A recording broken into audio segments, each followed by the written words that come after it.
अकबर बीरबल की कहानी। खाने के बाद लेटना। दोपहर का समय था। राजा अकबर अपने दरबार में बैठे कुछ सोच रहे थे। अचानक उन्हें बीरबल की कही हुई एक बात याद आई। उन्हें याद आया कि एक बार बीरबल ने उन्हें एक कहावत सुनाई थी, जो कुछ इस तरह से थी: खाने के बाद लेटना और मारने के बाद भागना एक सयाने मनुष्य की निशानी होती है।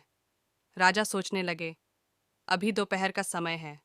यकीनन बीरबल खाने के बाद सोने की तैयारी में होगा।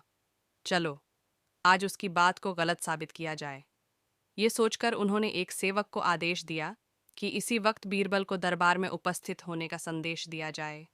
बीरबल अभी खाना खाकर बैठे ही थे कि सेवक राजा का आदेश लेकर बीरबल के पास पहुंचा।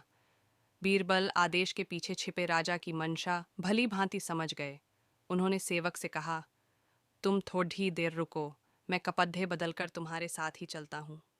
अंदर जाकर बीरबल ने अपने लिए एक तंग पजामा चुना। पजामा तंग था तो उसे पहनने के लिए उन्हें बिस्तर पर लेटना पड़ा। पजामे को पहनने का बहाना कर वे थोड़ी ही देर बिस्तर पर ही लेटे रहे और फिर सेवक के साथ दरबार की ओर चल दिए। दरबार में राजा बीरबल की ही राह देख रहे थे। उनके वहां पहुंचते ही राजा ने पूछा, क्यों बीरबल, आज खाने के बाद लेटे थे या नहीं? बीरबल ने जवाब दिया, जी महाराज, जरूर लेटा था। ये सुनकर राजा को बहुत गुस्सा आया।